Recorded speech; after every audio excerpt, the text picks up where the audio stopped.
하나님 아버지 감사합니다.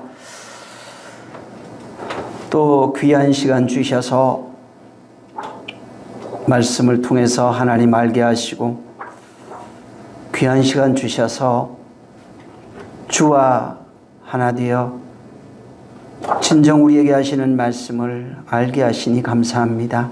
하나님 아버지 부족한 자의 입술을 사용하시며 마음의 생각과 뜻과 모든 것을 주장하여 주셔서 당신이 원하시고 기뻐하는 그대로 그렇게 하늘의 끝들만이 선포되어지는 역사 있게 하시고 또한 듣는 우리 모두가 이성과 감정이 아닌 영으로 받고 영으로 들어 정말 그것이 나의 것 되는 생명된 체험할 수 있는 능력이 있게 도와 주시옵소서.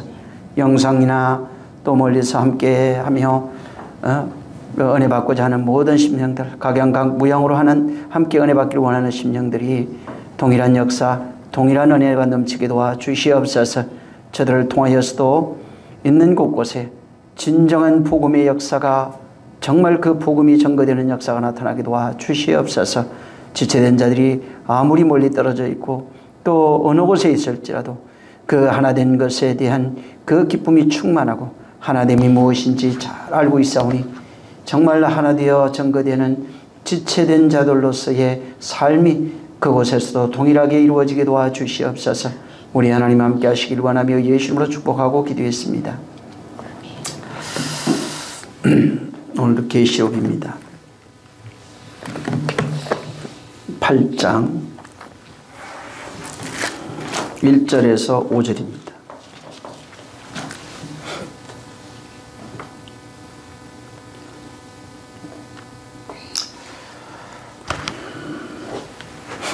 시작. 일곱째 인을 떼실 때에 하늘이 반시 동안쯤 고요하더니 내가 보매 하나님 앞에 시위한 일곱 천사가 있어 일곱 나팔을 받았더라. 또 다른 천사가 와서 제단 곁에 서서 금 향로를 가지고 많은 향을 받았으니 이는 모든 성도의 기도들과 합하여 보좌 앞 금단에 드리고자 함이라. 향연이 성도의 기도와 함께 천사의 손으로부터 하나님 앞으로 올라가는지라. 천사가 향로를 가지고 단 위에 불을 담아다가 땅에 쏟음에 뇌성과 음성과 번개와 지진이 나더라. 7절까지 두 번 더 읽겠습니다. 시작. 일곱 나팔을 가진 일곱 천사가 나팔 불기를 예비하더라. 첫째 천사가 나팔을 부니 피 섞인 우박과 불이 땅에 나서 땅에 쏟아짐에 땅의 3분의 1이 타서 사위고 수목의 3분의 1도 타서 사위고 각종 푸른 풀도 타서 사위더라.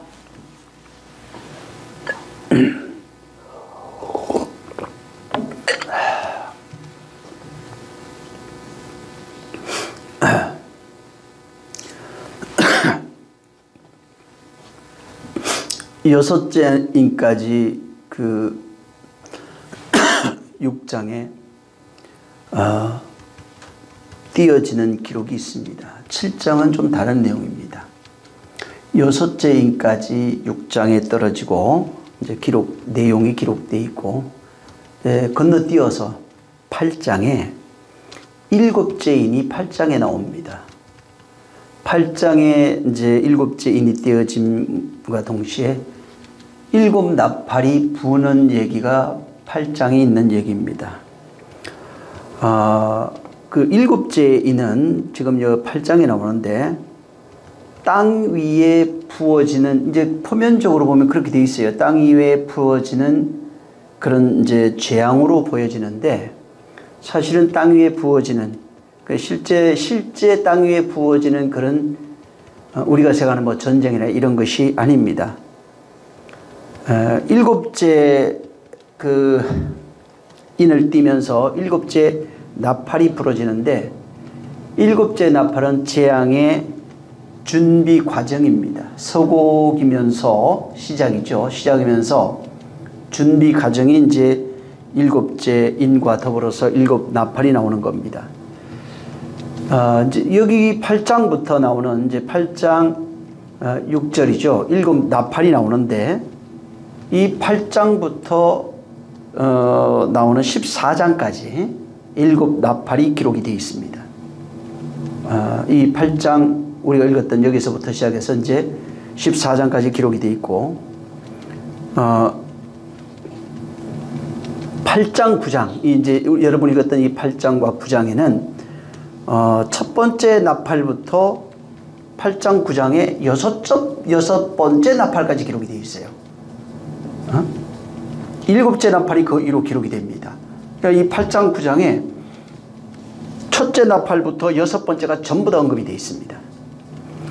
그 다음에 이제 10장부터 14장에 보면은 6째 나팔과 7째 나팔 사이에 일어나는 사건들이 자세하게 거기 기록이 되어 있습니다. 참고하시면 됩니다. 자, 이 지금 계시록 6장부터 19장은 어떤 내용이냐면 7째 인, 7째 나팔, 7대접이죠. 7대접의 재앙이 기록이 되어 있습니다. 이 사건은 어린 양이신 그분이 두루마기를 취해서 펼침으로써 하나님의 어떤 이 이제 묵시라고 하죠. 이 계시가 펼쳐지는 내용입니다.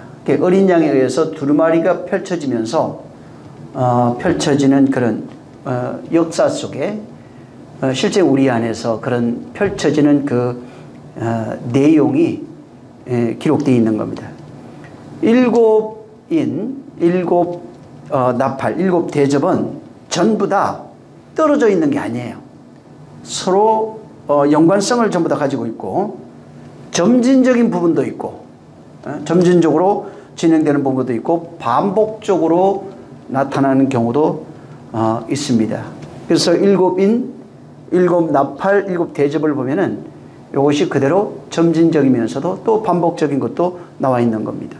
자, 인이라고 하는 그 인과 나팔 대접이 차례로, 그러니까 7대접, 7인이 있고 7나팔이 부러지고 7대접이 부어지는, 이것은 차례대로 진행되는 점진적인 그런 부분이에요. 점진적인 이야기고, 그 다음에 재앙의 내용들을 보면은 서로 반복됩니다. 반복되는 것도 있고 뭐 중첩되는 것도 있고 그런 겁니다.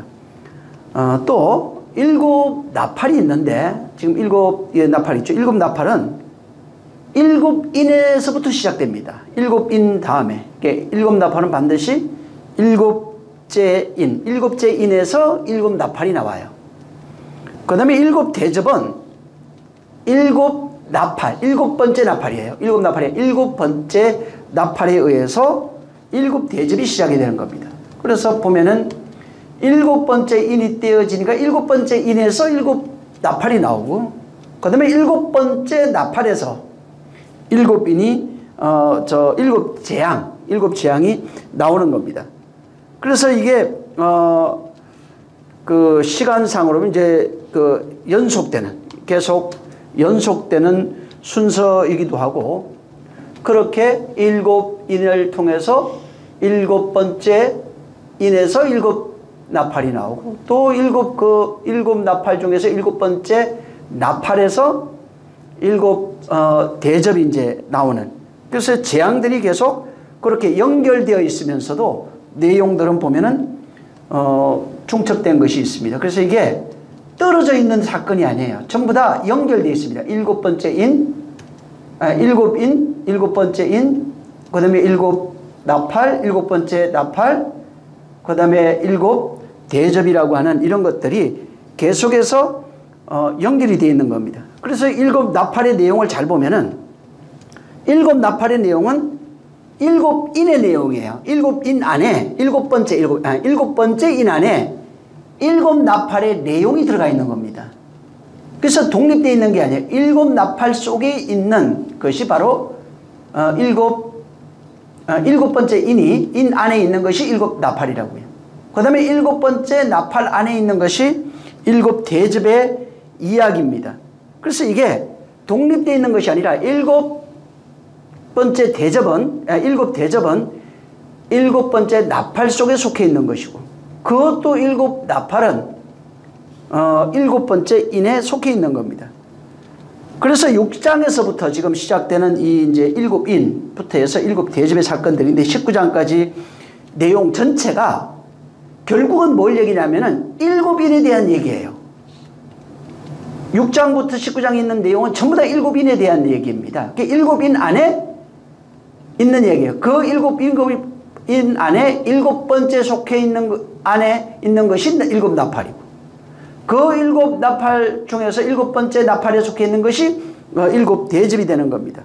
그래서 이게 일곱 나팔은 일곱 인에서 나타나고 일곱 대접은 일곱 나팔에서 나타나는 그런 재앙으로 이제 계속 묘사되고 있는 겁니다. 자, 근데 문제가 뭐냐면 19장까지 보면은 이 모든 내용이 한 가지로 이렇게 귀결이 됩니다.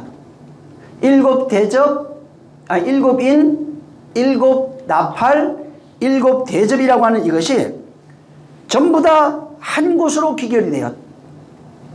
이게 어디냐면은 계시록 14장 8절을 한번 보세요. 이 일곱 인 안에 일곱 나팔 있고 일곱 나팔 속에 일곱 번째 나팔 속에 일곱 대접이 있습니다. 재앙이에요. 이 재앙이 재앙을 통해서 어떤 일이 일어나는 겁니다. 재앙을 통해서 뭘 하시려고 하는 게 있는 거예요. 여기 있는 일곱 인을 통해서 어떤 것을 하시고 어떤 것을 이루는 겁니다. 8절을 읽습니다. 시작. 또 다른 천사 곧 그 둘째가 그 뒤를 따라 말하되 무너졌도다 무너졌도다 큰 성 바벨론이여 모든 나라를 그 음행으로 인하여 진노의 포도주로 먹이던 자로다 하더라. 바로 여기 보면은 일곱 인, 일곱 나팔, 일곱 대접의 결론이 뭐냐면 큰 성 바벨론이 무너지는 겁니다. 이거는 계시록 14장 8절을 읽었지만 18장 2절에도 동일한 게 나와요. 그러니까 이런 재앙과 그 나팔, 이제 그 인을 떼서 나팔이 부러지고 대접이 쏟아지면서 재앙이 나타납니다. 이 재앙을 통해서 하나님이 하시려고 하는 게 뭐냐면 큰 성 바벨론이 무너지는 겁니다. 큰 성 바벨론을 파괴시키는 거예요. 그래서 하나님이 재앙을 나타내 여러 가지 재앙이 나오는데 이런 여러 가지 재앙들의 그 끝이 뭐냐면 그 핵심이 뭐냐면 큰 성 바벨론을 완전히 파괴시키는 거예요. 완전히 무너뜨리는 것입니다. 그래서 제가 이제 이 일곱 대접, 일곱 인, 일곱 나팔, 일곱 대접에 관한 그런 이제 도표를 하나 제가 카톡에다 이제 올려드렸는데 그 내용을 한번 보시고 이렇게 참고하시면은 이제 도움이 될 겁니다. 자, 이제 우리는 8장을 봐야 되는데 이 내용을 알고 이제 8장을 보면은 우리가 읽었던 그 8장 1절에서 5절에 보면 크게 세 부분이 이제 나타나요. 1절에 잘 보세요. 1절에 중요한 것이 있는데 일곱 번째 인을 떼니까 하늘이 반시 동안 고요합니다. 이게 1절 내용이에요. 인을 떼는데 조용해요, 갑자기. 두 번째, 이제 2절에 이제 천사에게 일곱 나팔을 줍니다, 여기는. 응? 시위하는 게 모시는 천사, 곁에 있는 천사에게 일곱 나팔을 주는 겁니다. 첫째는 인을 떼니까 반시 동안 고요하고, 그러고 나니까 천사에게 나팔을 주는 내용이고, 3절에는 이제 우리가 잘 아는 성도들의 기도가 있어요. 기도와 향을 보좌 앞과 금제단 앞에 드리는 내용이에요. 그 다음에 이제 4절 5절은 뭐냐면 그 기도를 받아요. 하나님이 받으시고 난 이후에 향로를 땅에 쏟는 이야기입니다. 향로를 땅에 쏟는 얘기예요. 쏟는 얘기입니다. 자, 여기 일곱 번째 이제 1절에 일곱 번째 인을 떼심에 하늘이 반시 동안 고요하다 이제 할 때 나중에 한번 이것도 찾아보시기 바랍니다. 하늘이나 반시가 뭔지 고요함이 뭔지 이런 것들도 한번 보시면은 참고하시면 이제 좋을 겁니다. 자, 근데 여기 왜 하나님이 이제 일곱 번째 인을 떼는데 하늘이 반시 동안 이제 고요하다 이렇게 이제 기록을 하셨어요. 그리고 이제 일곱 천사가 일곱 나팔을 받는 얘기입니다. 그러면 여기 고요한 게 뭔가요? 고요한 것과 뭐가 연관이 있어요, 지금. 응? 이럴 때니까 고요함이 나타나는 겁니다. 자, 여기 7 천사가 7 나팔을 지금 봤는데, 여기 지금 1절, 2절과 자세히 보면 어떻게 되냐면 7 나팔이라고 하는 거하고 지금 고요함이 어떤 관계가 있는 거예요. 고요함 이후에 나팔이 오는 거예요. 근데 이 사람들이 보통은 반시 동안 고요한 거 그냥 그랬나 보다 이렇게 생각하지, 이게 반시 동안 고요한 이유가 뭐냐 이 말이에요. 그리고 그리고 난 이후에 나팔을 하나님이 주시는 그 내용입니다. 자, 이제 알아야 될 게 나팔이에요. 그러면 자, 나팔인데 나팔과 고요함을 알아야 됩니다. 그래야 이해가 되는 거예요. 자, 여기 성경에 나팔이라는 것이 굉장히 많이 나옵니다. 또 다양한 의미로 해석이 되고 있는 거예요. 근데 이 나팔이라는 의미를 다 찾아서 이제 이렇게 해석을 해보면은 공통점이 있어요. 민수기 31장 5절 6절에 나팔 부는 얘기가 나옵니다. 거기에 보면은 각 지파에서 1000명씩 이스라엘 백성 이스라엘 100만 명 중에서 12,000명을 택하여 100만 명 중에서 12,000명을 택하여 무장을 시키라. 각 지파에서 1000명씩 이스라엘 지파에서 12,000명입니다. 그 다음에 6절에 모세가 각 지파에서 1000명씩 싸움에 보내되 제사장 에르아살의 아들 비느하스에게 성소의 기구와 신호나팔을 들려서 그들과 함께 전쟁에 보내요. 자, 여기 보면은 나팔, 이게 어떤 나팔이 나오는데 나팔의 용도가 나와요. 전쟁을 위해서 보내요. 그 나팔이 용도가 나와요. 성경에 굉장히 많이 나옵니다. 자, 이제 거의 대부분이 그런 거예요. 그래서 신호나팔을 들려서 그들과 함께 전쟁에 보냅니다. 예레미야 4장 19절에 보면은 슬프다 아프다 내 마음속에 아프고 내 마음이 답답하여 잠잠할 수 없으니 이는 나의 심령이 나팔소리와 전쟁의 경보를 들음이라. 그러니까 이게 나팔이 어떤 전쟁과 관련이 있고 또 그 나팔이 경보를 통해서 심령에 뭐가 들려요. 나팔소리가. 나팔소리가 심령에 또 들립니다. 계시록 11장 15절부터 쭉 19절까지 이렇게 보면은 7째 천사가 나팔을 붑니다. 그때 하늘에 큰 음성이 나요. 나팔을 부니까 나서 이르되 세상 나라가 우리 주와 그의 그리스도의 나라가 되어 그가 세세토록 왕노릇하리로다 이렇게 되어 있어요. 그 다음에 이제 17절에 가면 큰 권능을 잡고 왕노릇하리다. 그 옛적에 계시니 지금도 계시니 주 하나님 전능하신 하나님이여 친히 권능을 잡고 왕노릇하시리로다 이렇게 되어 있어요. 7째 나팔 부니까 이런 그 내용이 나와요. 자, 제가 읽어드렸던 이 내용은 전부 다 나팔이 어디하고 관련되어 있냐면 전쟁입니다. 다. 전쟁과 전부 다 관련이 있어요. 그래서 나팔 소리가 전쟁을 상징합니다. 이런 것이 굉장히 많이 이제 다양하게 나와 있어요. 그런데 이 지금 계시록 11장에 보면은 나팔을 불어요. 그 11 볼까요? 같이 보는 게 낫죠. 이게 시간이 없어서 제가 자꾸 줄이려고 그러는데 11장을 한번 보세요. 그 뒤니까 그냥 15절을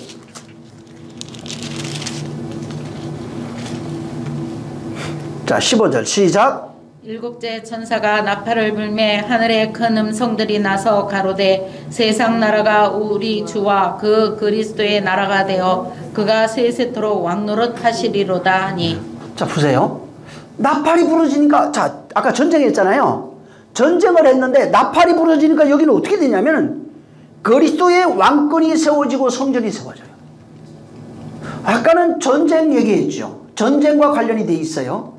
근데 여기 11장 오니까 여긴 또 나팔이 부러지니까 그리스도의 왕권이 세워지고 성전이 열리는 이야기가, 성전이 세워지는 이야기가 있는 겁니다. 그리고 이제 쭉 계속 읽어보면 그 밑으로 이제 막 번개가 나와요. 음성, 지진, 큰 우박도 떨어지고 언약궤가 막 나타납니다. 그런 내용이 이제 계속 읽어보면 이제 그 밑으로 있어요. 자, 그래서 여기 그 19절에 보면은 이는 하늘에 있는 하나님의 성전이 막 열려요. 나팔 불고 난 이후의 사건들이 얘기해요. 그 다음에 성전 안에, 하늘의 성전이 열렸어요. 성전 안에 하나님의 언약궤가 막 보이네. 그 다음에 번개, 음성, 우레, 지진, 큰 우박이 막 떨어집니다. 자, 구약에 보니까 구약의 나팔은 지금 아까도 얘기했지만 전쟁을 상징합니다. 그 다음에 또 그 나팔 불 때 언제 부냐면 왕의 대관식 때 불어요. 왕의 대관식 때 불어요. 그 다음에 성전에 온 백성이 모였을 때 제사할 때 그때 또 부러지는 겁니다. 이게 전부 다 나팔이 부러지니까 왕이 세워지고 성전에 담겨있는 성전의 어떤 성전이 열려서 그 안에 보여요. 성전의 내용이 막 보이기 시작하고 그 다음에 언약궤가 옮겨지고 이런 것들이 전부 다 연관이 되어 있어요. 그냥 나팔과 연결되어 있는 게 막 제사도 드려지고 언약궤도 막 열리고 성전도 열리고 왕이 여기 아까 11절에 보면은 왕이 그리스도의 나라가 세워지고 성전도 세워지고 왕도 세워지고 하는 이런 것들과 전부 다 연관이 있다는 겁니다. 지금 여호수아에 한번 보면은 여호수아 6장이에요. 이건 한번 보시죠. 여호수아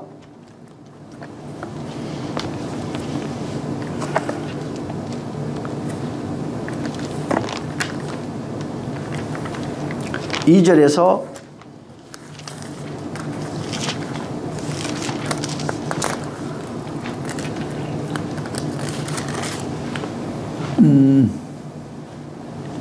4절까지 한번 보세요. 6장 2절 4절. 자, 시작. 여호와께서 여호수아에게 이르시되 보라 내가 여리고와 그 왕과 용사들을 내 손에 붙였으니 너희 모든 군사는 성을 둘러 성 주위를 매일 한 번씩 돌되 엿새 동안을 그리하라. 제사장 7은 7 양각 나팔을 잡고 언약궤 앞에서 행할 것이요 제7일에는 성을 7번 돌며 제사장들은 나팔을 불 것이며 제사장들이 양각 나팔을 길게 울려 불어서 그 나팔 소리가 너희에게 들릴 때에는 백성은 다 큰 소리로 외쳐 부를 것이라. 그리하면 그 성벽이 무너져 내리리니 백성은 각기 앞으로 올라갈지니라 하시매. 네. 자, 여기 나팔이 전쟁하고 관련이 있다고 그랬죠. 지금 여기 보니까 제일 여호수아가 지금 이제 그 요단강을 건너서 가나안 정복 전쟁을 시작하기 전에 이제 여리고성이 제일 먼저 나와요. 근데 이 여리고성에서 하나님이 이제 여호수아에게 그 4절에 보면은 제사장 7번, 제사장 7을 택하는 거예요. 7을 택해서 7 양각 나팔을 봅니다. 이 양각 나팔, 요벨, 쇼파르 이렇게 되는데 이게 나팔이라는 뜻이에요. 뿔나팔 뭐 이런 건데 이제 양의 뿔 그런 걸 가지고 이제 만든 그 나팔입니다. 그래서 이게 전부 다 수양의 뿔 뭐 이런 거예요. 이런 걸 가지고 이걸 갖고 언약궤 앞에서 나가는 거예요. 그리고 7째 날 되면은 7째 날에는 그 성을 7번 돌며 그 제사장들이 나팔을 부르라 그랬어요. 그리고 7번째 날에 7번 돌면서 길게 그 나팔 소리가 이제 울리면은 백성들이 그 소리를 듣고 외치라는 거예요. 7번째. 와! 하고 이제 외친 겁니다. 그러면은 성벽이 무너진다는 겁니다. 이제 그런 내용이 여기 6절까지 있는 내용이에요. 자, 보세요. 여리고성을 이제 정복을 해야 되는데 하나님이 여호수아에게 언약궤 앞에 제사장이 있어요. 언약궤 앞에 7 제사장이 7 나팔을 부르라는 겁니다. 하루에 한 번씩 이제 붑니다. 한 바퀴 돌 때마다 불고 가는 거예요. 그 다음에 그 뒤에는 언약궤가 이제 쫓아가는 겁니다. 그리고 군사들이 이제 백성들이 이제 따라가는 겁니다. 자, 이 내용을 사도 요한이 이 여리고성에 있는 전투 장면하고 연결해가지고 7 나팔에 대해서 말하고 있는 거예요. 지금 여기 본문에 7 나팔 있죠. 지금 여기 여러분이 여호수아에서 읽었던 여호수아 6장에 읽었던 이 내용이 여기 7 나팔이 있고 그 다음에 언약궤가 쫓아가고 이제 소리 지르는 이런 내용들이 있어요. 요 내용을 가져다가 일곱 나팔입니다. 여기 일곱 나팔이 있는데 요걸 그대로 가져다가 지금 요한계시록 8장에 일곱 나팔로 기록하고 있어요. 요걸 그대로 설명하고 있는 겁니다. 자, 보세요. 여호수아 때 일곱 나팔이 앞서가고 언약궤가 따라갔을 때 바로 여리고성이 무너지는 겁니다. 이게 진짜 있었던 얘기예요. 일곱 제사장이 일곱 나팔을 불면서 앞서갑니다. 그 다음에 언약궤가 쫓아갑니다. 그리고 이제 소리를 질러요. 그러면 이제 여리고성이 무너지는 겁니다. 자, 요한계시록에는 어떻게 나오냐면 사도 요한이 일곱 천사가 일곱 나팔을 받아요. 똑같아요. 구약에도 일곱 제사장이 그 일곱 나팔을 받고 여기도 일곱 천사가 일곱 나팔을 받아서 여기는 무슨 얘기냐면 거기는 여리고성이라고 하는 걸 보여줬어요. 근데 여리고성이 우리입니다, 사실은. 근데 여기는 더 실질적으로 뭐라고 얘기하냐면 일곱 천사가 일곱 나팔을 받아서 일곱 나팔을 부니까 뭘 얘기하는 거예요? 하나님을 대적하는 바벨론 성이 무너지는 겁니다. 구약에는 그 여리고성이 뭐냐면 하나님을 대적하는 여리고성이에요. 여기 계시록에는 하나님을 대적하는 바벨론 성이에요. 전부 다 둘 다 우리예요. 그래서 그 일곱 나팔이 앞서가서 풀어지니까 하나님 여호와가 함께하는 겁니다. 거기는. 그래서 언약궤가 쫓아가는 거예요. 그리고 여리고성이 무너집니다. 그리고 여기도 마찬가지예요. 일곱 나팔을 받은 천사가 일곱 나팔을 보니까 하나님을 대적하는 바벨론 성이 파괴되는 내용이 나와요. 그 바벨론 성, 이 요한계시록에 나오는 이 바벨론 성이 뭐냐면 예루살렘 성이에요. 모형으로 해놓은 겁니다. 보이는 성전을 의지하고 살아가고 있는 모든 인생들입니다. 그래서 이 예루살렘 성이 파괴되는 겁니다. 여호수아를 통해서 일곱 나팔이 부러지니까 여리고성이 함락되는 것처럼 여기 지금 본문에 어린 양이 일곱 천사에게 나팔을 줍니다. 근데 나팔을 잘 보면 전부 다 전쟁 이야기 했죠. 근데 이 나팔이 그 속에 뭐 의미가 또 있어요. 전에 한번 제가 말씀을 드렸는데 나팔은 하나님의 말씀을 상징해요. 여호와의 말씀이에요. 일곱 천사에게 일곱 나팔을 줬다는 것은 일곱 말씀을 얘기하는 겁니다. 일곱 언약이라는 뜻이에요. 하늘로서 내려온 그 언약, 그 말씀이에요. 다시 말해서 하늘에서 내려온 그 일곱 언약을 통해서 바벨론 성이 파괴되는 거예요. 바벨론 성이 무너지는 얘기입니다. 이 내용을 그 여리고성에 있는 그 내용을 가지고 모티브로 해서 여기 그대로 실제 사람이 손으로 지은 그 예루살렘 성, 바벨론 성이에요. 또 자로 성을 쌓고 살아가고 있는 모든 자들을 그 일곱 나팔로 말미암아 파괴되는 그 내용을 말하고 있는 겁니다. 열왕기에 보면은 뿔나팔이 또 등장합니다. 나팔에 관한 얘기가 열왕기에 나오는데 열왕기 한번 나중에 한번 읽어보세요. 1장 32절부터 여러분이 39절까지 한번 읽어보시기 바랍니다. 제가 그 34절 하나 읽어드릴게요. 거기서 제사장 사독과 선지자 나단은 그에게 기름을 부어 이스라엘을 왕으로 삼고 너희는 뿔나팔을 불며 솔로몬 왕은 만세수를 하옵소서 하고 이렇게 나와요. 자, 이 내용이 있어요. 근데 이게 구약에 보면은 여기도 마찬가지인데 뿔나팔을 부러지니까 왕이 세워지는 겁니다. 아까 계시록 11장에 보니까 뿔나팔을 거기도 일곱 천사가 나팔을 불매 하늘에 큰 음성이 나서 이르되 세상 나라가 우리 주와 그의 그리스도의 나라가 되어 그가 세세토록 왕노릇 하시리로다 하니 이렇게 돼 있어요. 자, 뿔나팔이 부러지니까 왕의 되관식이 열려요. 왕이 세워지는 사건입니다. 자, 구약에도 마찬가지로 이스라엘에게 새로운 왕이 세워질 때 나팔을 불고 왕을 세우는 대관식을 열었어요.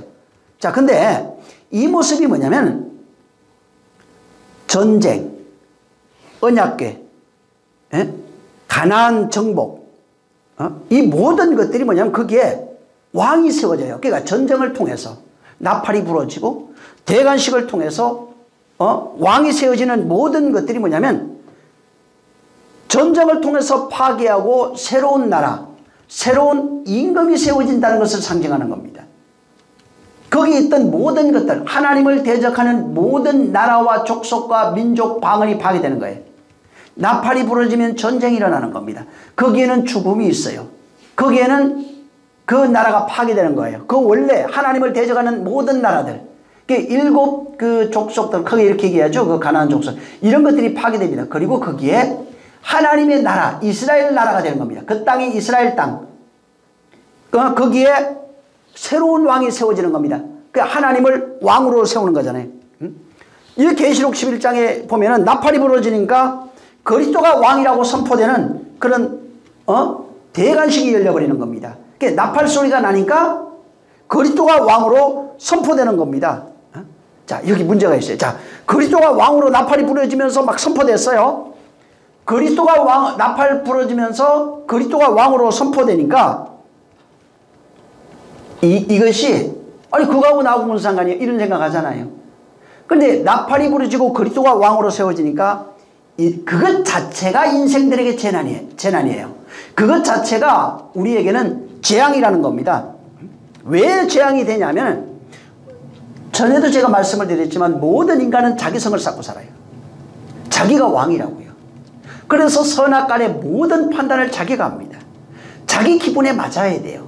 자기 뜻에 맞아야 돼요.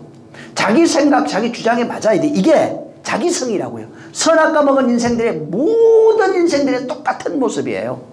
그래서 이렇게 자기가 주인으로 살아가고 있는 인생들에게, 자기가 왕으로 살아가고 있는 인생들에게 자기가 자기 성을 쌓았어요. 내 바운더리를 딱 만들어 놨다고요. 이 성을 쌓고 살아가고 있는 인생들에게 그리스도가 왕이라고 하는 나팔 소리가 들린 거예요. 새로운 왕이 등극했다 이 말이에요. 응? 그리스도가 왕이라고 그분이 제의하는 그 일 자체가 아니 내가 왕이었는데 그분이 왕이라네. 원래 내가 큰 성의 주인인데 아니 그가 주인이라네. 이러니까 전쟁이 일어나는 겁니다. 그분이 왕이 없을 땐 상관없어요. 내가 왕으로 사니까 아무도 나를 못 건드립니다. 근데 그리스도가 왕이라고 하는 소문이 들리니까 그때부터 나에게는 재앙이 되는 겁니다. 응? 그래서 그리스도가 왕이라고 하는 그 나팔 소리가 들려요.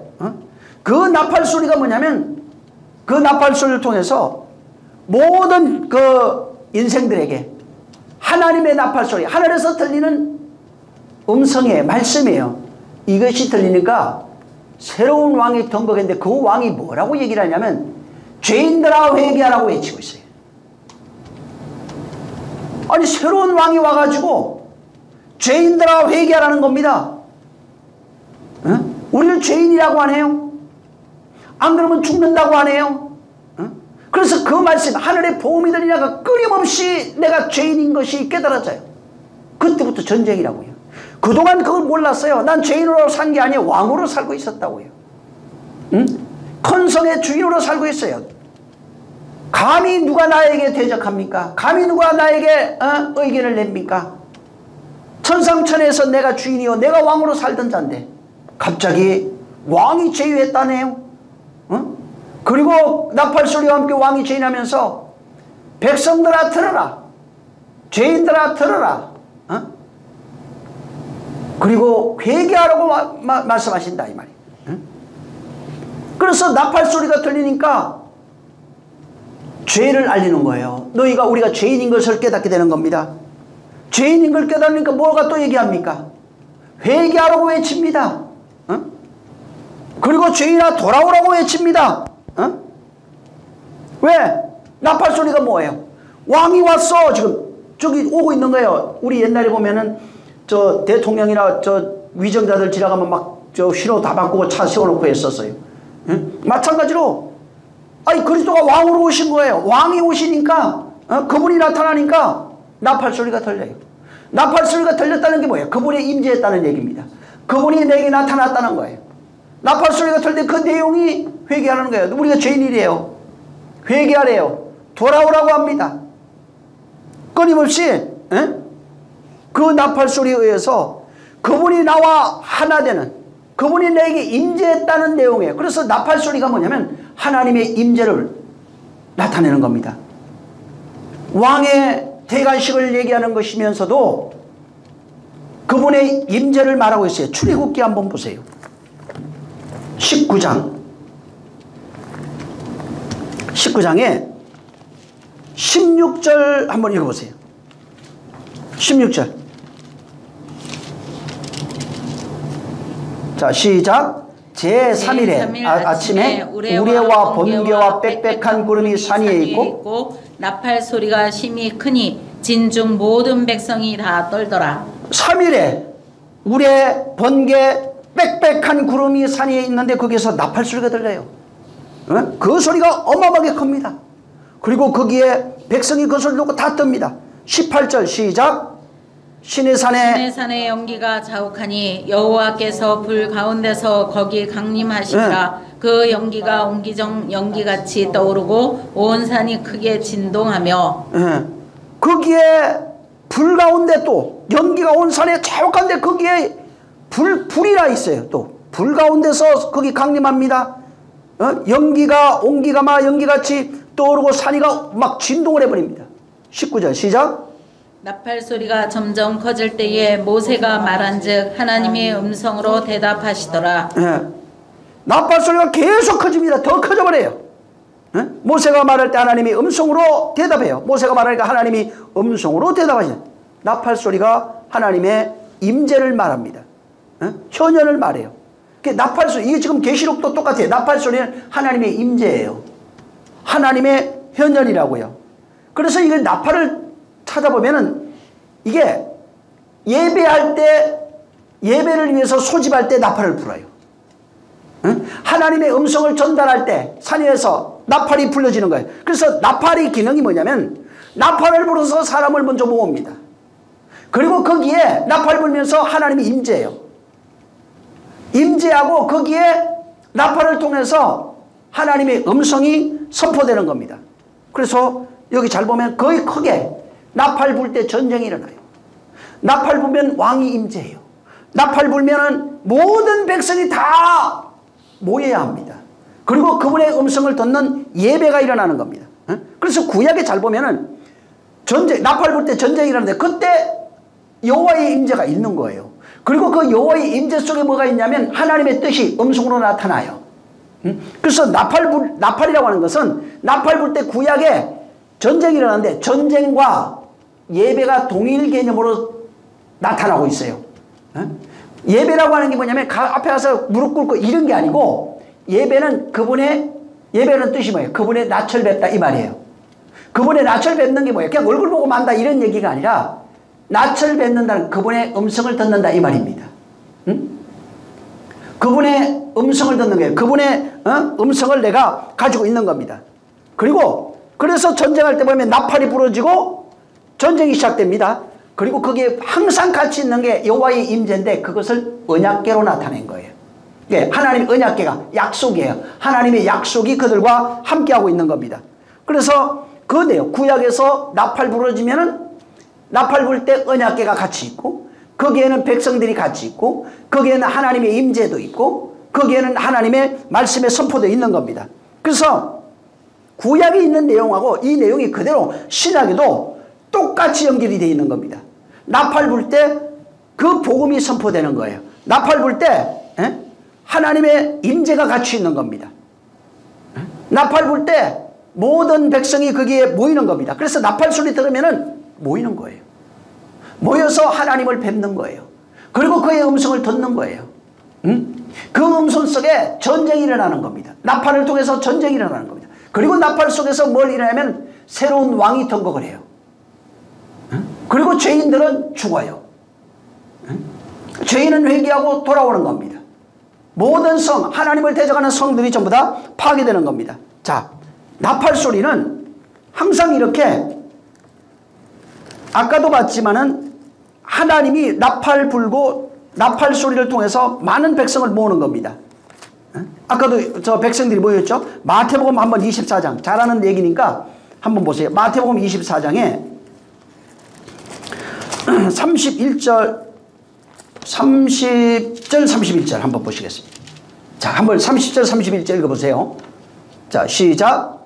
그때에 인자의 징조가 하늘에서 보이겠고 그때에 땅의 모든 족속들이 통곡하며 그들의 인자가 구름을 타고 능력과 큰 영광으로 오는 것을 보리라. 저가 큰 나팔 소리와 함께 천사들을 보내리니 저희가 그 택하신 자들을 하늘 이 끝에서 저 끝까지 사방에서 모으리라. 지금까지 읽었던 그 내용하고 같죠. 지금 여기도 보면은 인자가 나타날 징조가 있다는 거예요. 그때 하늘에 보이는데 그때 땅의 모든 족속이 통곡하고 그들이 인자가 구름을 타고 능력과 큰 영광으로 오는 것을 봐요. 인자가 나타날 때 그 다음에 31절 나팔이 부러져요. 인자가 날 때 큰 나팔이 부러지는데 그때 천사를 보내리. 저희가 나팔 부니까 택하신 자를 하늘 이 끝에서 저 끝까지 사방에서 모으겠다는 겁니다. 큰 나팔 소리가 나니까 택하신 자들을 하늘 이 끝에서 저 끝까지 사방에서 모은다는 겁니다. 이 나팔 소리가 나면은 전쟁이 납니다. 나팔 소리가 나면은 왕이 세워지는 대관식이 일어나요. 나팔 소리가 나면은 백성들을 모읍니다. 소집합니다. 또 나팔 소리가 나면은 하나님의 백성들에게 구원을 선포하는 이야기가 끊임없이 반복되고 기록되어 있는 겁니다. 이 모든 것이 뭐냐면 하나님이 구속사라고 하는 인간을 당신이 정하신 그 뜻대로 그 안에서 바로 구원하여 당신의 아들 만들고자 하시는 그 계획 속에 나팔이 계속 불려지고 있는 거예요. 그래서 이 하나님의 재창조라고 하는 하나님의 창조의 사역 속에서 교회를 바로 구원하는 구원을 상징하는 그런 소리가 바로 나팔 소리예요. 그러니까 나팔을 통해서 계속해서 나팔이 부러지면서 백성들을 모으고 왕이 세워지고 구원이 선포되고 전쟁이 일어나고 이 모든 것이 하나예요. 그 안에 담겨있는 그런 내용들입니다. 이것이 나팔이 상징하는 크게 나팔들이 나타내고 있는 그런 이 성경책에 기록된 내용들의 그 모습들입니다. 여기 지금 자 또 이제 보면은 나팔에 대해서 이해했으니까 여기 보면은 나팔이 7나팔이 이제 주어졌어요. 2절에 보면 7나팔이 이제 주어지고 7나팔이 울립니다. 그리고 나니까 이때부터 땅에는 놀라운 일들이 일어나요. 자 여기서부터 그 내용을 8장부터 7째 나팔이 부러지니까 땅에 어마어마한 일들이 막 일어납니다. 그 내용을 여기에 재앙이라고 해놓은 거예요. 자, 7나팔이 여기 8절에 7인을 떼고 하늘이 반시 동안 조용했다가 2절에 보면 하나님 앞에 시위하는 그 모시고 있는 7천사가 7나팔을 받습니다. 그리고 이제 7나팔을 받아서 그 성도들이 향연 뭐 이런 것들이 있어요. 번제단 뭐 이런 것들이 나옵니다. 이런 드려지고 난 후에 재앙 내성 그것을 천사가 향로를 가져다가 단위에 불을 담아다가 땅에 쏟아버렸어요. 그리고 나니까 내성 똑같죠. 여기 내성, 음성, 번개, 지진 아까도 나왔죠. 산 위에 임재할 때 나타나는 현상이에요. 이게 하나님이 임재할 때 나타나는 현상을 그대로 여기 기록해놨어요. 그리고 7천사가 7나팔을 불기 시작하는 내용이 6절부터입니다. 그리고 그 내용을 보니까 전부 다 재앙이라고요. 응? 인간에게 이제 하나님의 말씀이 재앙이에요. 자, 여기 7번째 인을 떼니까 반시 동안 고요합니다.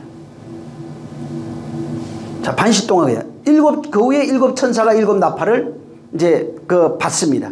자, 그리고 7나팔을 받은 그 천사가 이제 여기 그 5절 이후에 천사가 향로를 땅에 쏟고 단위에 불을 향로에 담아다가 쏟아버리니까 내성, 번개, 지진 이런 것들이 나요. 자, 그러니까 재앙이 바로 이제 시작이 됩니다. 자, 여기 보면은 이 아래에 있는 세상 여기 그때부터 이제 막 그 7절부터 일어나서 이제 8절부터 나팔 부니까 불붙은 큰 산 같은 것이 막 바다에 던져지고 바다 3분의 1이 피가 되고 바다 가운데 생물 가진 피조물들이 3분의 1이 죽고 배들의 3분의 1이 깨지고 이런 것들이 막 나와요. 그 다음에 막 횃불들이 타기 큰 별이 막 하늘에서 막 떨어지고 이런 것들이 이제 나옵니다. 자,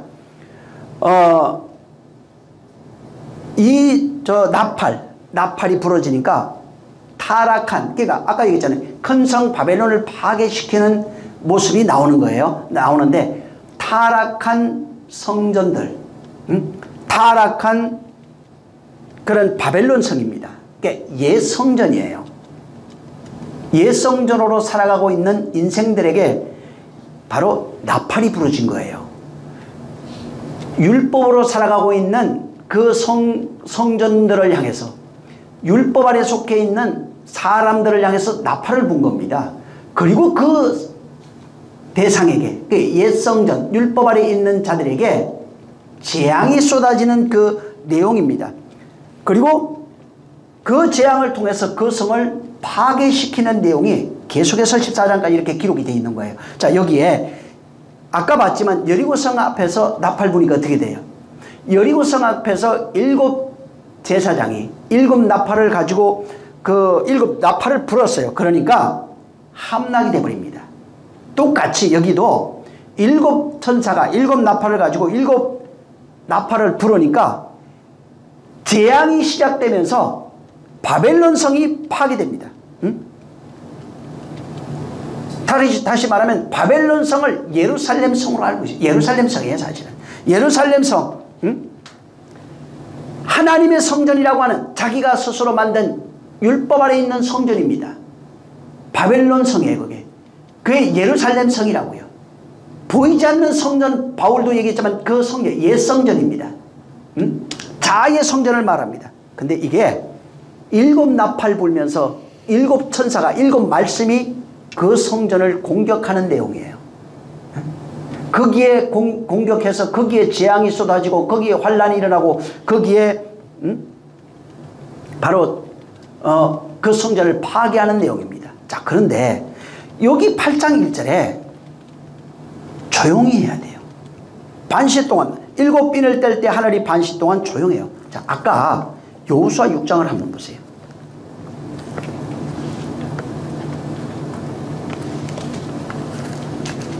왜 조용히 해야 되는가? 여호수아 6장 10절.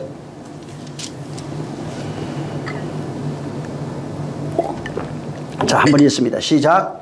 여호수아가 백성에게 명하여 가로되 너희는 외치지 말며 너희 음성을 들내지 말며 너희 입에서 아무 말도 내지 말라. 그리하다가 내가 너희에게 명하여 외치라 하는 날에 외칠지니라 하고. 예. 여기 보면은 여호수아가 백성에게 명하여 가로되 너희는 외치지 말아야 돼요. 외치지 말고 음성을 들리지 말고 너희는 입에 아무 말도 하지 말아라. 내가 너희에게 명하여 외치라는 그날만 외쳐야 된다. 이 얘기를 이제 했어요. 자, 얘기하기 전에 아까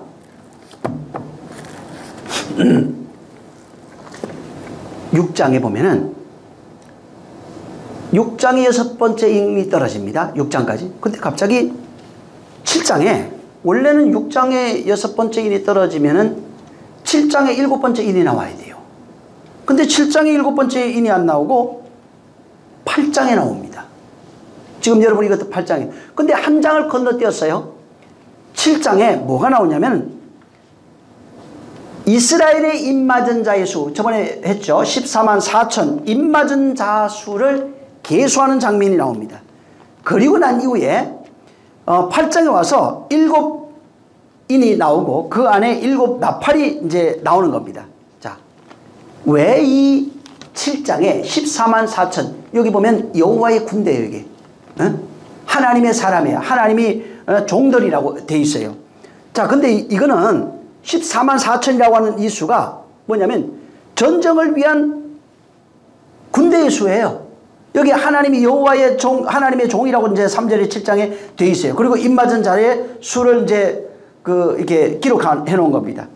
근데 이게 민수기 1장에 가면은 똑같이 나와요. 민수기 1장에 가면은 민수기 1장에 있는 이스라엘 군대입니다. 지파별로 1만 2천 명씩 뽑아서 바로 여호와의 군대를 만들어내는 그런 내용들이 거기 여호와의 군대에 관한 내용이 그 1장에 기록이 되어 있습니다. 그리고 그것을 가져다가 전쟁을 시작합니다. 여기 7장에 14만 4천을 해놓은 것은 똑같아요. 민수기 1장에 있는 것과 똑같이 이 하나님의 종이라는 게 여호와의 군대라는 얘기입니다. 바로 전쟁을 말하는 거예요. 전쟁이 시작되는 그 내용을 담고 있는 겁니다. 그래서 전쟁은 여호와의 말씀, 이게 나팔 불면서 시작되는데 이 전쟁이 뭐냐면 말씀 전쟁이에요. 전부 다. 말씀을 통해서 일어나는 전쟁입니다. 이것을 구약에는 나팔로 표현해놨고 또 이 계시록에도 마찬가지로 그걸 가져다가 그대로 나팔로 이것을 표현해 놓은 겁니다. 그래서 여기 저 7장에 보면 14만 4천 입맞은 자의 수, 이게 뭐예요? 하나님의 영을 받은 자입니다. 하나님의 말씀을 받은 자예요. 그 군대가 민수기 1장에 나오는 군대가 누구냐? 하나님의 말씀을 받은 자예요. 그 하나님의 군대란 얘기입니다. 하나님의 명령에 의해서 그 말씀대로 움직이는 여호와의 군대가 바로 민수기 1장에 있고 그것을 모티브에 해서 여기는 14만 4천을 들어다가 하나님의 입맞은 자, 곧 하나님의 말씀을 받은 자로 그렇게 표현해 놓은 겁니다. 바로 지금 이 신약에서 그리스도의 영, 하나님의 말씀을 진리로 받은 자들, 입맞은 자 이렇게 표현했는데 그 말씀을 받은 자, 그 영을 받은 자, 그리스도의 영을 받은 자, 그 말씀을 진리로 받은 자, 그들이 누구냐면 이 나라라는 얘기예요. 여기. 그들이 그래서 군대라고 말합니다. 그래서 구약에 하면 이걸 여호와의 군대 그래가지고 이스라엘 백성은 내 것이라네, 내 군대입니다. 마하나임이라고 그랬어요. 하나님의 군대를 상징하는 겁니다. 그래서 구약에도 아까 여호수아를 보면 여호와의 군대가 행진합니다. 7 나팔을 붙잡고 그 하나님의 군대예요. 그 군대가 가면서 나팔을 불고 그 다음에 하나님이 임재가 있었어요. 하나님이 임재하고 하나님이 임재한 상태에서 그 말씀대로 그 여리고성을 돌았어요. 여리고성을 도니까 바로 여리고성이 파괴되는 겁니다. 반드시 그 여호수아, 시간이 없어서 못 봤지만은 여호수아가 말한 대로 여리고성을 돌 때 순서가 제사장이 나팔 불면 가야 돼요. 그 다음에 그 뒤에는 누가 따라가냐면 언약궤가 따라갑니다. 레위지파가 그걸 메고 따라가는 겁니다. 그 다음에 그 뒤에는 이스라엘 12지파가 따라가는 겁니다. 그리고 행진하는 거예요. 말씀 앞에 나팔 불면서 언약궤가 가고 이스라엘이 같이 가는 겁니다. 이게 전쟁이라고요. 그 전쟁의 모습이 좀 독특하죠. 남들은 막 군대가 창을 쏘고 이래야 되는데 이게 아니에요. 활을 쏘고 이래야 되는데 이게 아니라 전쟁의 모습을 제일 먼저 보여줬어요. 나팔을 불고 언약궤가 가고 이스라엘이 따라가는 게 전쟁이에요. 그게 뭐냐면 나라예요. 거기에 하나님의 임재가 있다고요. 이게 신약으로 얘기하면 예배예요. 그들의 행진하는 나팔 불고 언약궤가 가고 백성이 따라가는 이 행진하는 그 모습이 바로 예배라고요. 그래서 6일 동안 한 바퀴씩 돌았어요. 매일 한 바퀴씩 돌면서 나팔을 봅니다. 그 다음에 7번째 날에는 7번을 돕니다. 7번을 돌고 나팔을 불었어요. 근데 7번을 돌면서 7번째 나팔을 불 때 그 소리와 함께 백성들이 외치라고 그랬잖아요. 여호수아가 아까 보니까. 여호수아가 외치라고 그러니까 일제히 소리를 지르는데 그때 봐봐요. 7 나팔이 부러지고 그 다음에 거기에서 그 음성을 들었던 7번째 소리를 지른 겁니다. 응답한 거예요. 그리고 나니까 여리고성이 무너지는 겁니다. 자, 7이라고 하는 것이 언약으로 주어졌어요. 이스라엘에게.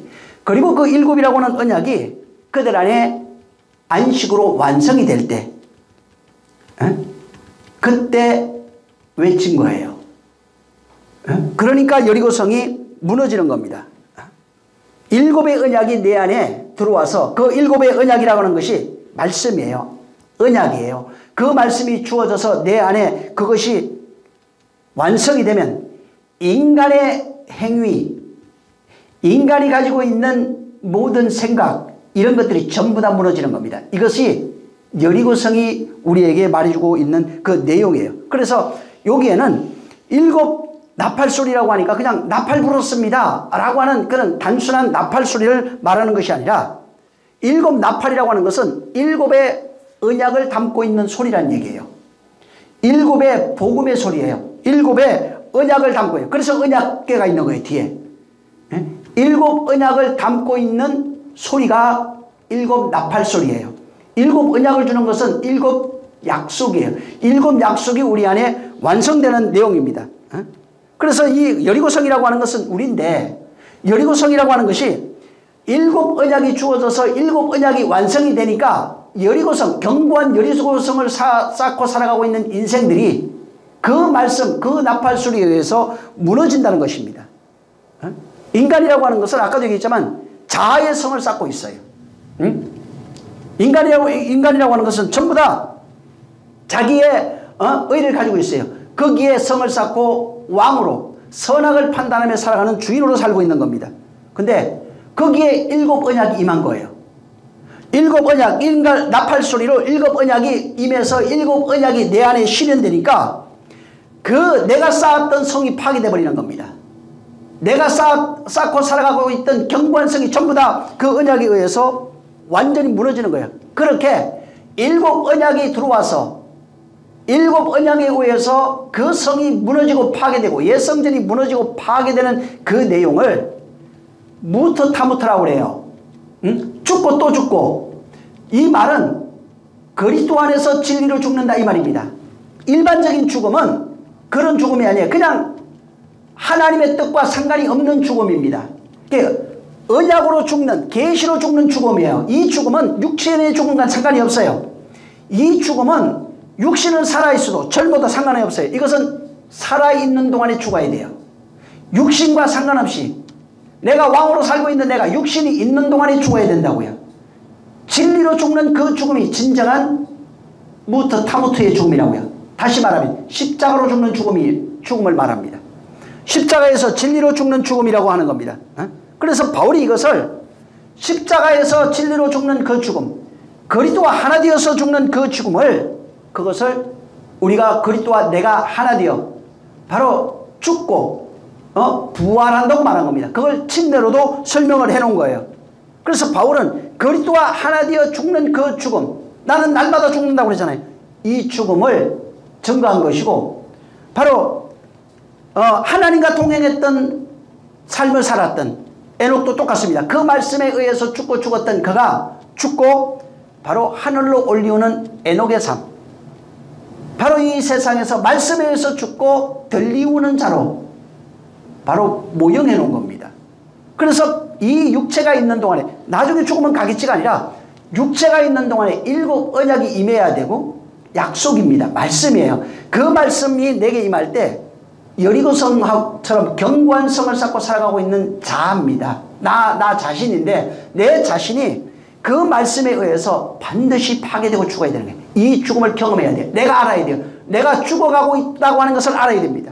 성도들이 오늘날 수많은 사람 평안이라고 말하지만 평안이 전에 죽음을 경험해야 평안을 말할 수 있어요. 죽음을 경험해. 내가 날마다 죽는다. 죽는 걸 알아야 돼요. 안 죽었으면 평안이 절대로 올 수 없습니다. 그 평안은 전부 다 가짜예요. 죽어야 되냐고요. 죽음이라고 하는 것은 내 가지고 있는 모든 자아입니다. 말씀에 의해서 파괴되는, 이 계시록에는 비유를 해놓은 겁니다. 그걸 구약에 있는 걸 가져다가 좀 더 자세하게 우리에게 설명해 놓은 거예요. 그래서 그 말씀에 언약의 나팔이 부러지면은 바벨론 성으로 살아가고 있는 내가 죽어야 된다고 하는 그 사실을 보여주고 있는 겁니다. 선악 까먹고 살아가고 있는, 선악 까먹은 인생들의 삶의 방식이 뭐냐면 전부 다 자기 성 쌓는 거예요. 나만 오라요. 자기 성을 쌓고 거기에 왕으로 살아요. 선악간에 내가 주인이 돼서 판단합니다. 재판하고 있는 겁니다. 하나님이 없다는 얘기예요. 그래서 자기 성을 쌓고 스스로 그 성의 주인이 되고 왕으로 살아가고 있는 자, 그리고 그 성 안에서 끊임없이 자아가 확장하는 겁니다. 아무도 이 성을 건드릴 수가 없어요. 누구도. 이거는 천상천하의 부모건 형제건 신이건 뭐 하나님이건 전혀 상관없어요. 이건 아무도 못 건드립니다. 그리스도도 못 건드립니다. 그래서 바로 그렇게 성을 쌓고 살아가고 있는 그래, 경관진을 만들고 살아가고 있는 인생들의 모습이 바로 여리고성이라고요. 응? 바울은 그것을 따라다가 너희가 하나님 말씀 앞에 경관진을 성이라고 돼 있죠. 경관진을 세워두고 있다는 겁니다. 그래서 하나님 말씀이 와도 그것을 전부 다 무너뜨려 하나님 말씀을 거부해버린다는 거예요. 근데 문제는 이 경관성이 있는데 이거를 사람의 손으로는 못 무너뜨린다는 겁니다. 내가 쌓은 내 성을 내가 절대로 파괴할 수 없어요.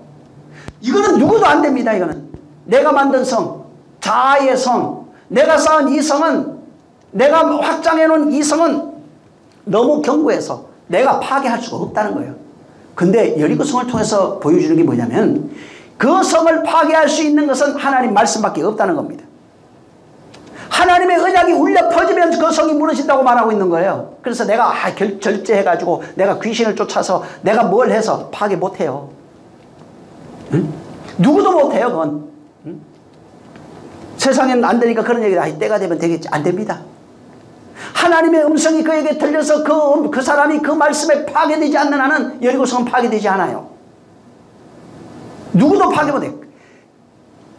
이 진이 얼마나 강한지 아무도 알 수 없어요. 자기 자신도 안 돼요. 왜? 자기가 세운 거라서. 그래서 7 언약 나팔 소리가 들려야 되는 거예요.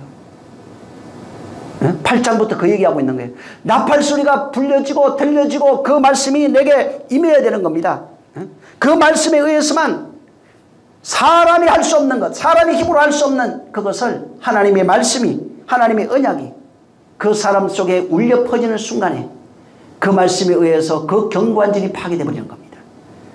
여리고성이 바로 파괴되는 겁니다. 그래서 그 말씀이 울려져야 돼요. 그리고 그 말씀이 들려져야 돼요. 그 말씀이 그 사람 안에 심겨져야 돼요. 여호수아 1장 보세요. 여호수아 1장 8절. 이것은 나중에라도 한번 여러분이 그걸 한번 자세하게 풀어서 보시면 여기는 굉장히 중요한 것들이 많이 있어요. 1장 8절. 시작. 이 율법책을 내 입에서 떠나지 말게 하며 주야로 그것을 묵상하여 그 가운데 기록한 대로 다 지켜 행하라. 그리하면 내 길이 평탄하게 될 것이라. 내가 형통하리라. 아멘. 자, 하나님이 여호수아에게 이제 명령을 합니다. 모세가 떠난 이후에, 자, 이 율법책을 내 입에서 떠나게 하지 말아라. 주야로 묵상해라. 말씀이 가지라는 거예요. 그 안에 기록된 이 뭐냐면 이 책이란 얘기가 아니에요. 이게 지금 말씀 안에 기록된 대로 말씀의 내용이에요. 다 지켜 행하라. 그리하면 내 길이 평탄하게 될 것이며 내가 형통하리로다. 응? 하나님이 여호수아 불러다가 당부해요. 신신당부를 하는데 네가 이렇게 하면 내가 약속의 땅 줄게. 근데 이게 여호수아에게만 얘기하는 게 아니에요. 여호수아를 통해서 이스라엘 백성에게 말하고 있는 겁니다. 너희가 이렇게 하면 내가 바로 약속한 땅 줄게. 너희가 내 땅 나라가 되고 내 땅이 되고 내 땅 나라가 될 거야. 이렇게 말씀하는 겁니다. 근데 당부하면서 하는 얘기가 여기 보면은 말씀을 묵상하래요. 그 다음에 그 안에 있는 기록된 대로 그것을 다 지켜야 된다고 말합니다. 그러니까 이게 사람들이 오해하는 게 있어요. 이걸 보고 기록된 대로 다 지키라니까 육신으로 내가 지키라는 말이구나. 내가 육신으로 이것을 행하라는 말이구나. 이렇게 오해해요. 그래서 육신으로 지키니까 율례와 도덕으로 받아버렸어요. 이거를. 그러니까 도덕적으로 지켜야 돼요. 도덕적으로 훈련해야 돼요. 그러니까 더러운 짓 안 하고 나쁜 짓 안 하고 말도 조심하고 행동도 조심하고 이렇게 율례와 도덕으로 생각한 겁니다. 만약에 이걸 문자적으로 해석해서 그렇게 율례와 도덕으로 지켜야 된다면 자 지켜야 되니까 자 율례와 도덕으로 지켰어요. 그럼 묵상해도 돼요? 안 해요? 문자적으로 본다면은 말씀을 묵상할 필요가 없어요. 그럼 내가 다 지키는 게 묵상이니까 지켜 행했다고 하는 것 자체가 묵상한 거잖아요. 묵상했다는 그 내용이 뭐예요? 결과가 지켜 행하는 것이니까. 그래서 이 묵상이라고 하는 게 뭐냐면 묵상이라고 하는 것은 하나님의 말씀 그 안에 있는 내용을 말해요. 말씀을 듣고 네가 그 말씀 안에 있는 내용을 알으라는 겁니다. 말씀 안에 있는 내용을 깨달으라는 거예요. 하나님이 주신 그 말씀의 의미를 파악하라 이 말이에요. 그게 묵상이라고요. 그 말씀을 주신 그 의도, 하나님의 마음을 네가 좀 파악해라. 그걸 좀 묵상하니까 일장 그렇게 말씀하셨고 이걸 가지고 내가 이렇게 살아, 이거 아니고 그 주신 그 말씀의 의미와 내용, 왜 이걸 주셨지? 그리고 그걸 주신 하나님의 마음을 좀 파악하라는 거예요. 그리고 그 마음을 파악해서 그 의미를 알아서 그 내용을 지키라 이 말입니다. 그 내용을 지키라는 겁니다. 이것을 근데 다 지키라는 거예요. 다시 말하면 하나님이 그 말씀하신 의도와 내용을 파악해서 깨달아서 그 내용을 말씀하신 그 내용을 네가 가지라 이 말이에요. 지키라는 말이 뭐냐면 하나님이 하신 그 말씀이 있을 거 아니에요. 그 말씀의 내용과 의미를 깨달아서 그 내용이 되라는 말이에요. 그 생명을 가지라는 말입니다. 하나님 말씀을 깨달아서 알아먹으라 이 말이에요.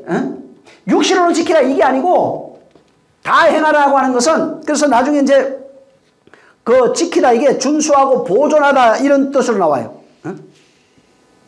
그래서 나중에 창세기 2장 15절에 보면은 다스리고 지키게 하셔요. 에덴 동산을 그거예요. 다스리고 지키게 하고 3장 24절에도 두루를 도는 하얀 구부로 뭘 지켜요. 이렇게.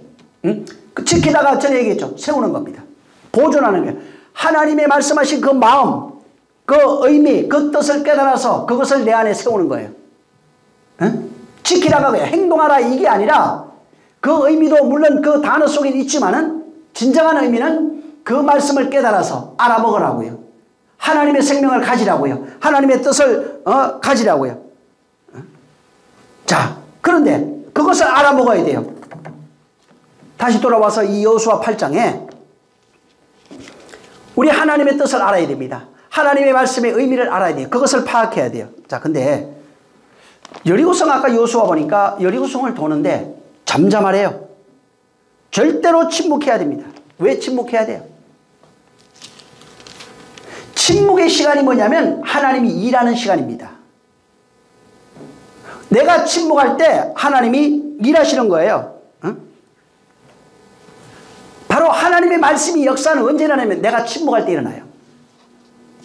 요리조리 따지는 게 아니라 하나님의 말씀이 역사하려면 내가 침묵해야 돼요. 홍해, 이스라엘이 그 출애굽하고 난 이후에 홍해 앞에 있었어요. 근데 적군은 뒤에서 쳐들어옵니다. 갈 데가 없어요. 앞에는 바다가 막고 있어요. 근데 그때 뭐라고 그래요? 모세가 이스라엘 백성한테, 이스라엘 백성이 난리가 났어요. 우리가 여기 끌고 와서 죽이려고 하느냐? 난리가 났습니다. 근데 모세가 너희는 가만히 있어. 여호와의 일하심을 봐라 이렇게 말합니다. 너희는 가만히 있어라. 조용히 해라. 가만히 있어라. 여호와의 일하심을 봐라. 이것은, 이 전쟁은 누구에게 속해 있어요? 여호와께 속해 있는 거예요. 여호와의 전쟁이 뭐예요?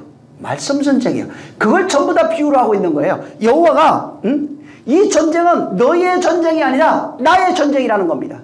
근데 나의 전쟁은 너희는 가만히 있어야 돼요. 여호와의 전쟁이다. 이것은 나의 전쟁이다. 너는 여호와의, 내가 전쟁하는 그것을 가만히 보라는 거예요. 너는 가만히 있어. 여호와가 하시는 그 일을 보라는 겁니다. 그래서 여호와의 전쟁, 내가 침묵할 때, 내가 침묵할 때 하나님의 말씀이 일하시는 거예요. 침묵이라는 것은 그 말씀을 듣는다 이 말이에요. 그 말씀이 내 안에 되어지리이다 이 말이에요. 하나님 뜻대로 내 안에 이루어지리이다. 이게 침묵이라고요. 마리아가 침묵했어요. 계집주의 계집주의원이 주의 뜻대로 이루어지사이다. 이게 침묵이라고요. 하나님의 일하심을 보는 게 침묵이라고요. 아멘하는 것이 바로 침묵이에요. 여기 8장 1절에 7일을 때리니까 반시 동안 침묵이 흘러요. 그 다음에 나팔 소리가 울립니다. 자, 여기 보면은 인생들 똑같은 거예요. 지금 여호수아에게 말하는 것처럼 여리고성 때 너희는 조용히 해. 가만히 있어라. 한마디도 하지 말아라. 여기 똑같은 거예요. 반시 동안 고요해요. 조용해야 돼요. 가만히 있으라. 여호와의 일하심을 보라는 겁니다. 자, 우리가 나팔 소리를 들으려면, 여기 얘기하고 싶은 게 뭐냐면 하나님의 나팔 소리는 우리가 침묵할 때 들리는 거예요. 응? 반시 동안 조용한 이후에 나팔 소리가 울립니다. 우리가 침묵하면, 인생에 침묵이 있어야, 우리의 침묵이 있어야 하나님의 나팔 소리가 들리는 거예요. 근데 하나님의 나팔 소리가 안 들려요. 왜? 침묵하지가 않아. 에? 율법적 자의 의가 강해서 자기 의로만 끊임없이 대적하고 있어요. 하나님을 대적하고 있어요. 그러니까 침묵하지 않아요. 그래서 하나님 나팔 소리가 들리잖아요. 그러니까 계시록 3장에 귀 있는 자는 교회 들어가시는 성령의 음성을 들을지어다 말합니다.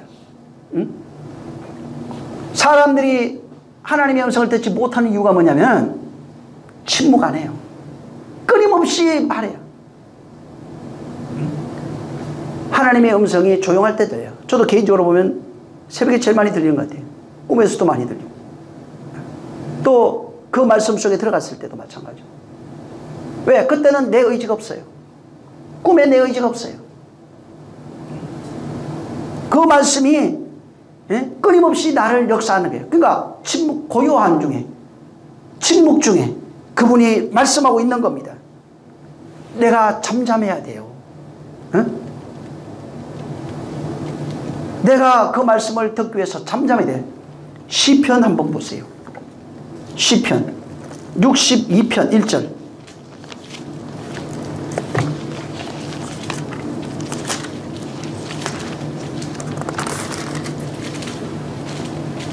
한번 읽겠습니다. 시작. 나의 영혼이 잠잠히 하나님만 바라며 나의 구원이 그에게서 나는도다. 예, 나의 영혼이 잠잠히, 침묵이라는 뜻이에요. 들어가 보면 나의 영혼이 잠잠히 하나님만 바라니까, 내가 조용히 있으니까 구원이 그에게서 와요. 내가 침묵하니까 구원이 그에게서 와요.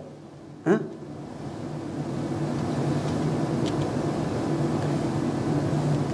또 다른 데는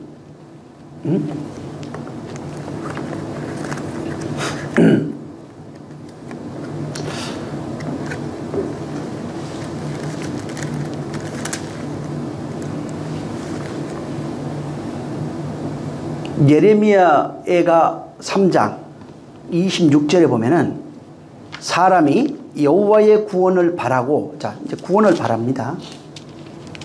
구원을 바라고 잠잠히 기다림이 좋도다.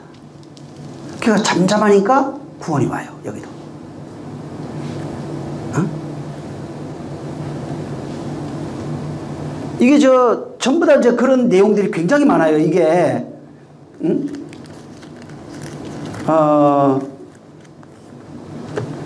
그 하바국 2장 20절에 봐도 거기에는 뭐가 나오냐면, 오직 여호와는 그 성전이 계시니 온 땅은 그 앞에서 잠잠할지니라. 그러니까 여호와가 계시는 곳에서 잠잠해요. 잠잠하니까 구원도 오고, 잠잠하니까 여호와가 있어요. 거기에 여호와가 거기서 말씀하는 겁니다. 이게 지금 8장 1절에 고요해요. 이게 인생들의 침묵입니다. 우리의 침묵을 얘기를 합니다. 우리의 침묵이 있으니까 여호와의 나팔 소리가 들리는 겁니다. 하나님의 말씀이 들리는 거예요. 그 들린다는 얘기가 뭐냐면 하나님의 말씀을 배우는 시간이에요. 잠잠한 시간이, 그가 말씀하시고 우리는 듣고, 그리고 듣고 우리가 그 내용을 배우는 시간이에요. 근데 그가 말하고 내가 듣고 내가 배우니까 구원이 와요. 그가 말하고 내가 듣고 내가 배우니까 거기에 여호와가 있는 거예요. 그래서 이 시편도 마찬가지로 잠잠히 하나님만 바라는 거예요. 그 잠잠히 하나님 바라고 있으니까 구원이 하나님에게서 오는 겁니다. 그로 말미암아 말씀이 들리고, 그 말씀을 배우는 시간, 그 침묵의 시간을 통해서 하나님을 아는 겁니다. 하나님을 배우는 거예요. 그래서 이 하나님을 배우는 그 내용이 지금 8장 1절에 침묵으로 나타내는 겁니다. 그래서 침묵, 잠잠할 때, 여호와가 말하고 여호와가 말하는 그것을 배워서 내가 그것을 깨닫는 시간이 침묵의 시간. 그래서 이 반시 동안 이렇게 되어 있는데 반시 동안 잠잠해. 반시 동안 조용합니다. 여호와의 말씀이 선포되고 우리는 그것을 듣고 배우는 시간, 그 시간을 여기에 표현해 놓은 거예요. 그리고 배워서 그 말씀이 7 나팔을 부는 그 나팔 소리고 내 안에 들려지니까 내 안에 일어나는 사건들, 그런 내용들을 재앙으로 표현해 놓은 겁니다. 다음 시간에 왜 여기에 고요하게 침묵하는 잠잠히 이런 걸 적어놨는지 이것을 한번 찾아보겠습니다. 자, 여기 참고로 여러분이 야곱 이야기를 한번 읽어보세요. 25장에 창세기 25장에 있는데 27절부터 한번 33절 이렇게 읽어보시기 바랍니다. 거기에 야곱 이야기가 나와요. 근데 야곱 이야기, 에서와 야곱 이야기가 나오는데 이게 이 지금 8장 1절에 반시 동안 고요하고 구약의 잠잠이 이 내용 이거하고 관련이 돼 있어요. 야곱이. 야곱이 어떤 사람인지가 나와요. 그 내용과 관련이 되어 있어요. 그리고 야곱은 그래서 이스라엘이 돼요. 야곱이 누구냐면 침묵하는 사람이에요. 나중에 한번 읽어보세요. 이거. 그래서 야곱 얘기가 나오는데 이게 성경에 잠잠한 사람이 야곱이었어요. 야곱은 침묵하는 사람이에요. 그러니까 잠잠이 고요히 침묵 이게 연결이 돼 있어요. 야곱하고. 한번 읽어보시고 그 내용을 한번 마음에 담아 보시기 바랍니다. 그래서 이제 이 지금 반시 동안 고요했던 이후에 나팔 소리가 그들에게 들려지는 겁니다. 침묵이 없으면 나팔 소리는 절대 들리지 않습니다. 그리고 침묵을 통해서 그 말씀을 배우는 시간이에요. 그리고 그 말씀을 배우고 나팔 소리가 내 안에 들렸을 때 내 안에 일어나는 이야기, 사건들을 재앙으로서 환란으로서 여기다가 서술해 놓은 겁니다. 그러면은 한번 읽어보시면은 이것이 나한테 이제 어떤 것인지 좀 이해가 될 겁니다. 자, 오늘은 여기까지 하시고 다음에 이어서 이 그 고요를 통해서 하나님이 무엇을 우리에게 도대체 하시려고 하는 건지, 왜 고요해야 되는지, 고요하면 어떤 일이 일어나는지에 대해서 다음 시간에 좀 말씀을 드리겠습니다. 굉장히 중요하기 때문에 한번 꼭 그 창세기 25장 읽어보시기 바랍니다. 기도하겠습니다. 하나님 아버지 감사합니다. 정말 우리는 침묵하는 자 되게 하여 주시옵소서. 침묵할 때 바로 여호와가 일하시고 그 여호와의 전쟁이 시작된다는 것을 우리는 깨달아서 모세가 말한 것처럼 보라, 너희는 잠잠히 있어서 여호와의 일하심을 보라 말씀한 것처럼 그 말씀을 통하여 우리는 잠잠히 배우고 듣고 알아서 여호와의 일하심이 어떻게 내 안에 이루어지는지 경험하는 자들이 되어지게 도와 주시옵소서.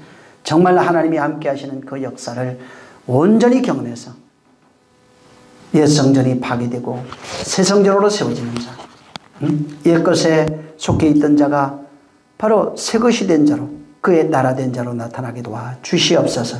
오늘도 주님이 함께 하심을 감사하며 예수 이름으로 축복하고 기도했습니다. 아멘. 하늘에 계신 우리 아버지여, 이름이 거룩히 여김을 받으시오며 나라에 임하옵시며 뜻이 하늘에서 이룬 것 같이 땅에서도 이루어지리이다. 오늘날 우리에게 일용할 양식을 주옵시고 우리가 우리에게 죄진 자를 사하여 준 것 같이 우리의 죄를 사하여 주옵시고 우리를 시험에 들게 하지 마옵시고 다만 악에서 구하옵소서. 나라와 권세와 영광이 아버지께 영원히 있사옵나이다. 아멘. 하나님 아버지 감사합니다. 정말 그 일곱인과 나팔과 대접을 통해서 옛 사람으로 살아가고 있는 우리를 파괴하시고 죽이셔서 하나님이 이것 만드심을 감사합니다. 이것을 깨닫게 하시옵소서. 자, 우리 모든 영광 하나님께 드리겠습니다. 수고 많이 하셨습니다.